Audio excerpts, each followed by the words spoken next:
Time now for Back Pages tonight here on Sky Sports News, bringing you a first look at the sports stories in the morning's newspapers. Joining us are Telegraph football writer Sam Dean and chief sports feature writer for the Daily Mail, Riyadh Al-Samarrai. Welcome along to you both. Let's quickly run through those back pages.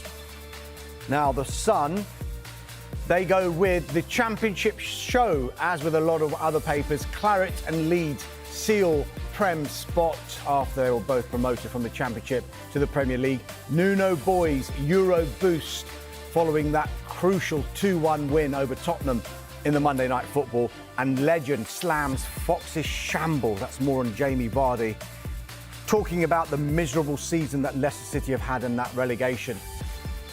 And the Telegraph, they also lead with the Championship promotion story, a superb image of the champagne celebrations at Ellen Road with the headline, "Back in the big time, Leeds and Burnley party into the night after clinching Premier League return." And of course, they also cover the Monday Night Football. Forest on fire again. Wood reignites top 5 bid in win at Spurs. The Guardian, they lead with Burnley and Leeds as well. The headline reads, "Leaping back into the big time, Leeds and Burnley secure promotion to the Premier League." And on the right, "No pressure on Alexander-Arnold to stay," says Van Dijk. We'll discuss those quotes from the Liverpool captain later in the show. And in the Eye, back in the big time, that's Leeds and Burnley, and Vardy apologises for Leicester's miserable season.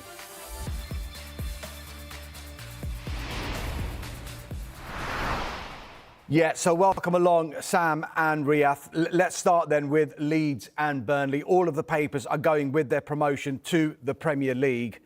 The promoted teams, though, Sam, from last season, all went down for the second season in a row. What do Leeds and Burnley, do you think, have to do to kind of buck that trend?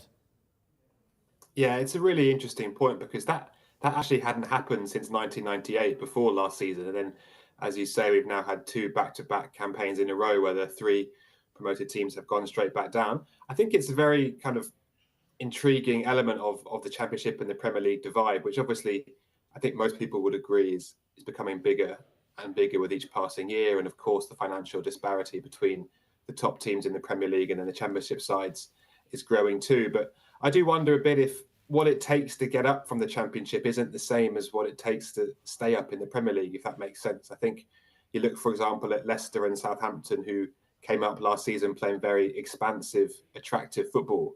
And they tried to do the same in the Premier League and were completely found out and quite quickly dumped out of the division. I do wonder if Leeds and Burnley, especially given the way Burnley have been promoted, might take a more pragmatic approach, similar perhaps to what Brighton produced when they first came up, and also what Brentford produced when they first came up under Thomas Frank a few years ago.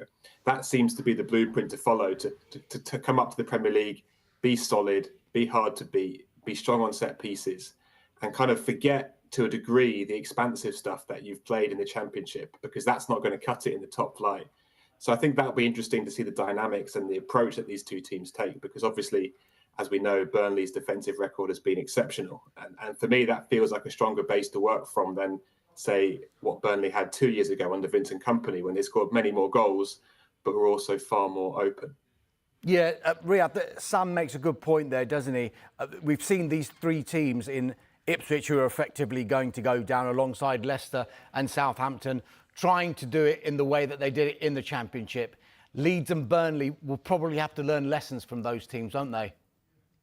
Yeah, absolutely. Again, I think Sam's point there is spot on. It's quite interesting how these things move in cycles. I remember, if we're sort of going back 14 years now, Swansea came up and they were playing this very progressive possession-based football, and they were this massive outlier. And that's it's long since sort of flipped on its head now. That sort of teams come up, they're all looking to play this beautiful, entertaining, attractive football, and they just walk into a sledgehammer when they get to the Premier League. We've seen that now the past 2 seasons. I think where I'd also agree with Sam is about Burnley. I'd actually feel quite confident about them staying up. That defence absolutely defies belief this season. 15 goals in 44 games. It's astonishing. Unbeaten in 31. Yeah, they were talking about sort of. The captain was talking today about boring their way back to the Premier League. I don't think anyone who supports Burnley would be bored by it at all. It's been a magnificent season. Scott Parker's done a tremendous job. It's quite easy sometimes to forget in a scenario like this just how much chaos goes on when you get relegated. Vincent Kompany disappears over to Bayern Munich. How do you pick up the pieces? They've done a fantastic job there with Scott Parker. And now it's how are they going to settle? I think I was thinking this evening a little bit about James Trafford and whether or not, when we talk about that disparity between the Premier League and the Championship, is he an example of it? He obviously had a quite horrible time last season. This year he's been one of the standout players. Is he able to carry that on, or is he going to find that leap too significant? But I certainly think, from the point of view of playing style, coming in, knowing what you are, not arriving and immediately trying to assimilate, trying to beat Liverpool at their game, trying to beat Man City at that game. I just, on paper, that's ambitious to the point of nonsense. To do it, to do it the other way, it almost feels like the kind of common sense approach to it. So to look at Burnley and to look at Leeds side by side, I'd certainly feel a lot more confident about Burnley being able to make it stick this time. Sam, Riyadh mentions Burnley. A lot of the papers are saying back in the big time is the majority of the headlines in a lot of the papers. But just in particular, I want to ask you about Leeds. Is the Premier League a better place with Leeds United and a successful Leeds United in it? I certainly think so. I know, obviously, Leeds aren't always the neutrals' favourite, and I think that's well known in English football. But for me, the stature and the history of the club means that they really should be in the Premier League. And also, while we're talking about Leeds, I think it really should be mentioned how good a job Daniel Farke has done this year, because I think people would easily look at Leeds and think, well, they should be in the Premier League. Of course, they've come up. They're a big club. They've got a good squad and a big wage bill. Like, almost as if it should be kind of straightforward for them. But if you roll back a year to the playoff final defeat at Wembley to Southampton this time last year, he was under a lot of pressure at that point. Leeds had failed to come up with a huge wage bill, and they had a lot of very impressive star players at that point. And they've since gone on and sold them. They generated around £130 million through sales last summer. And in many ways, the team is actually better, despite the players being worse this season. I think that's a triumph of coaching.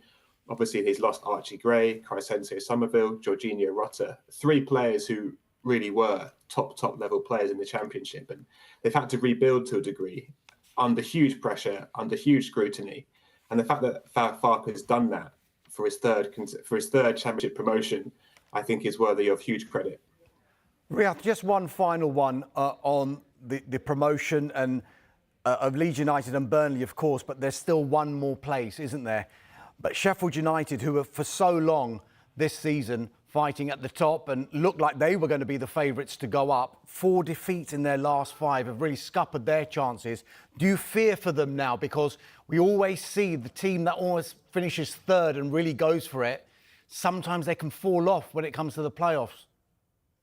Yeah, and I think so. We've seen it a little bit with Chris Wilder recently. He's slipping slightly towards his tetchy mode again. Obviously, I think an element of that can be forgiven. It's a pretty fraught time, but their form looks pretty bad. I'd say the same for Sunderland. I think Bristol City are quite an interesting team in all of this. They're sat there that they've lost today, but they've picked up quite a bit of speed in the last few weeks, and they've never been in the Premier League. It's a huge city that hasn't been served by top flight football since the Premier League formed. So I'm looking at them, and I've got a bit of an eye on them making a run for this. But yeah, certainly looking at Sheffield United, this is going to sting tremendously for them. Even if we went back 3 weeks to a month, I would have had my money on them Leeds came through their wobble. We were kind of starting to ask the question, is it happening again? Obviously, it wasn't. Daniel Farkas sort of shut that door quite emphatically. So, it's we're coming up to the playoffs. I see it as one of the great days in the sporting calendar. I had this discussion recently. I was talking to an American journalist, and sort of the question of, is it fair if you finish third? Should you go up? No, I absolutely love it. I love the bedlam of it. I love how unfair it is. I think it's fantastic. But I would feel something for Sheffield United if they don't get it done. Yeah, bedlam. I think that sums it up absolutely perfectly. Let's go to the Telegraph now and change tack a little bit, because a massive result for Nottingham Forest, and one of the headlines is Forest show that they deserve a place at Europe's top table. Sam, I want to start with you. Back in the top 5 on Nottingham Forest. This is becoming potentially one of the stories of the Premier League season, isn't it? Yeah, absolutely. And I think it probably already is one of these stories of the season. And what Nuno Espirito Santo has done there is rightly received a lot of headlines and a lot of credit over the past few months. And obviously they've had that little wobble in recent weeks. And I think a lot of Nottingham Forest fans were growing extremely concerned that wobble was the start of a very unfortunately timed slide out of the Big Five. But tonight, that's a huge win for them. It's absolutely massive in their pursuit of Champions League football.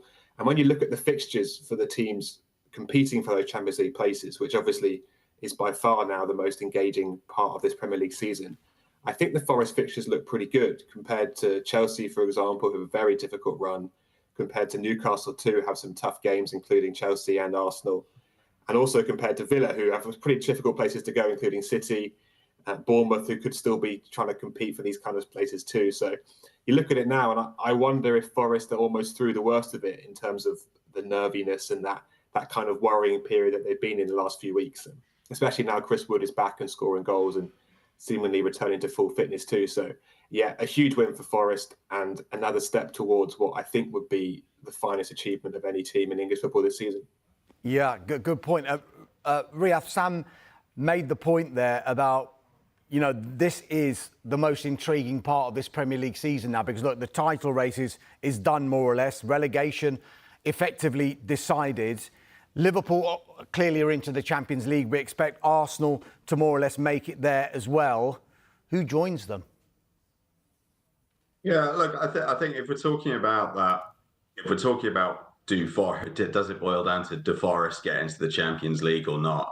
I would agree with Sam in the sense I think they are through the worst of it. I've got the fixtures in front of me here: Brentford, Palace, Leicester, West Ham, Chelsea on the last day. That could be that could be interesting, but notwithstanding Chelsea's result against Fulham, I wouldn't be putting a penny on them right now. Forest, on the other hand, I think you'd look at Nuno, and if it weren't for Arne Slot, I'd make him a shoo-in for manager of the season. They had a horrible time last year. They've been brilliant this season. They've made a virtue of counter-attacking football, which for Champions League chasing side is pretty atypical. I love the way they play. Even tonight, they've toughed it out against Tottenham. They've come in on the back of that result against Everton, and they're still there. They're still fighting. I think it's absolutely fabulous what they've done. I think it's also a bit of a relief for all of us that there is still some there are still some loose ends this season. I think the title race has ended up being a bit of a damp squid, and that's full credit to Liverpool and Slot. The relegation we've discussed, so we've kind of needed this actually to keep things interesting. But Man City seems to have found their way. Well, actually, that's massively overstating it. They seem to have stabilised, shall we say? So I think that little tussle there between Forest and Chelsea, you've got to keep in mind Aston Villa, Newcastle, both of them have been going well lately. So I think it's interesting, but I would expect Forest to see it through now. Sam, just very quickly before we head to a break, clearly there's a flip side to this coin on the Monday Night Football, and that's Tottenham. 5 changes Ange Postecoglou made, the priority is clearly the Europa League. But do you see any scenario that Ange Postecoglou remains at Tottenham next season if they don't win the Europa League? No, I think that if is the crucial one. I think even if they do win the Europa League, it's not guaranteed that he would stay anyway. I think obviously, as has been discussed a lot over the past few months, he had the excuse of the injuries, which was valid, but since then that's eased up and Spurs haven't really improved that much. So I think the vibe is all pointing one direction for Ange Postecoglou, sadly for him, and I think sadly for a lot of people who really like him and understandably so. But yeah, that Europa League remains alive, and that's what it's all about now. And you can see that tonight with their team selection and even just the atmosphere watching on TV tonight. It looked like it was flat. It wasn't the place that Spurs want it to be. It was sort of clearly second fiddle for them, and the Europa League is everything for them right now. Yeah, Sam, Riyadh, thanks for now. Don't go anywhere. We'll take a quick break, and when we come back, we'll take a look at more of the sports stories in the morning papers, including this in The Guardian. No pressure on Alexander-Arnold to stay, says Virgil van Dijk.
You're watching Back Pages tonight. Send it to welcome back to Telegraph football reporter Sam Dean and chief sports feature writer for the Daily Mail, Riyadh Al-Samurai. Let's get to The Guardian and a really interesting story regarding Trent Alexander-Arnold.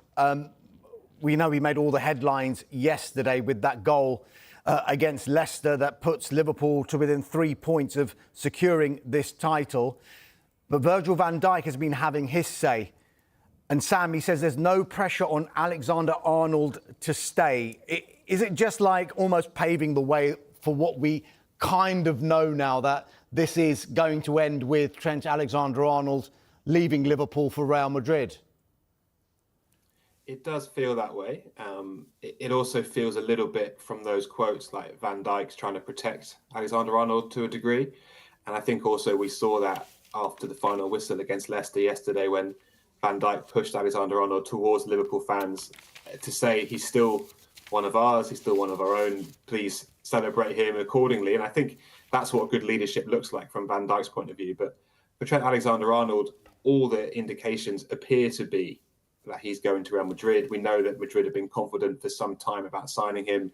We know that Van Dijk and Mohamed Salah have now both committed to Liverpool contracts and Alexander-Arnold has not. So that, again, all points in one direction. But until it's done, there's still going to be that glimmer of hope for those of Liverpool persuasion that there could be a late U-turn or even this big offer could come in from Liverpool still to change his mind at the last minute. It does feel increasingly unlikely, but that's never impossible in football. And we've seen such situations before. I mean, Steven Gerrard, for example, very nearly left the club for Chelsea many, many years ago and then changed his mind at the last minute. So I certainly wouldn't rule it out, but it does feel a little bit like it's destined to happen now. And I do think those Van Dijk comments are quite protective of his teammate and also just trying to make the point that it's not been done yet. It's not settled yet. Let's still enjoy this while we can. And I'm sure from Liverpool's point of view, they want the focus to be on the Premier League title and perhaps winning it on Wednesday. And if not that, Sunday afternoon against Tottenham Hotspur. So that's what they want to be talking about. And they don't want the whole thing to be around Trent Alexander-Arnold. But until that future is resolved, journalists like me and Riyadh and Sky Sports News, I'm sure, will still be focused heavily on Alexander-Arnold's future. It's interesting the point that Sam makes there, Riyadh, about the title and when Liverpool could win it, because Arsenal play Crystal Palace on Wednesday night. And if they lose to Crystal Palace, then the title will be Liverpool's without them, in inverted commas, kicking a ball. But in the Daily Telegraph, Chris Bascom, his article is headlined, "For one night only, every Liverpool fan will support Arsenal." It's all about trying to win that title in front of their own fans at Anfield on Sunday against Tottenham, isn't it? Yeah, I think now that the sort of jeopardy has fallen out the bottom of this situation, I think they can probably afford to feel that way. Of course, look, the context to all of this is when they won their only other Premier League title. It was during COVID, and we all remember what that was like. And who wants to win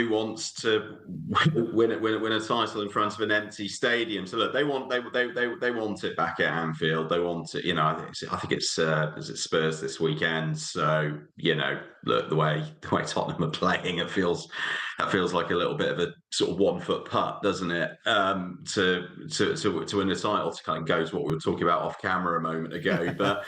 It's look, I can completely understand the feeling with that. It's going to be huge, and even sort of referring to what we were talking about prior to the break a moment ago, what Arne Slot's done there has been tremendous, and I factor in what's gone on with Trent, with Mo Salah, with Virgil van Dijk within that. If it wasn't hard enough to take over from an absolute giant of a manager and a character, particularly from Jurgen Klopp, to come in with that level of turmoil with arguably your 3 biggest players coming out of contract. It's been a narrative that's run up with all 3 of them up until the last fortnight. To be able to navigate that and to win the league with games to spare, that is a rare achievement that Slot is now on the brink of pulling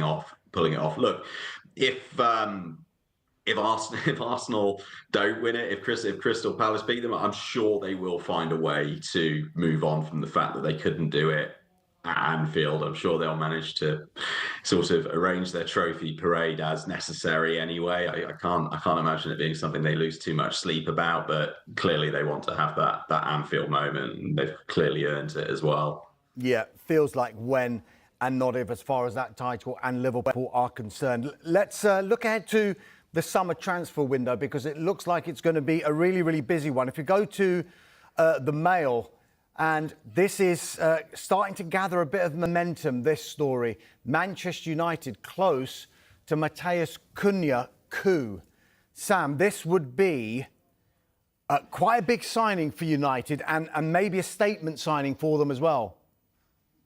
Yeah, I think so. And we know that Cunha's got a £62.5 million release clause in his new Wolves contract, which he signed in February. We know he's a proven goal scorer in the Premier League. I think 14 goals this season, 12 last season. And what I find really interesting about this potential deal, if it happens, is that it almost harks back to the Sir Alex Ferguson era in terms of United's transfer dealings, because I'm sure we all remember, under Alex Ferguson, United would routinely just sign the best players from within the Premier League. They didn't go shopping elsewhere that often. If you look back at some of their best signings, Cantona, Keane, Teddy Sheringham, Dwight York, Rio Ferdinand, Wayne Rooney, Michael Carrick, these all came from lower Premier League clubs, players who had proven themselves in English football and who cost a lot of money but came in and were ready to hit the ground running straight away. Whereas you look at United's transfer business in the last 5 years or so, I think there's only two players who've really come in for big money from within the Premier League. One was Harry Maguire, who I think has overall been a success. And then one was Mason Mount, who obviously has had big fitness issues. So it feels like a little bit of a throwback in the sort of deal that United have stopped making in favour of signing players like Anthony or Rasmus Højlund, who come to the Premier League with no experience here and no proven signings. And for me, this feels like the right kind of move. Sam, whether that time has caught us up. Yeah. Time has caught us up, Sam. Apologies. Sam, Ria, thank you very much indeed for your time on Back Pages tonight. If you missed any of the show, there's another chance to see Back Pages tonight at hour. The show's also available as a podcast. Just download Back Pages on Apple, Spotify, or wherever you get your podcasts.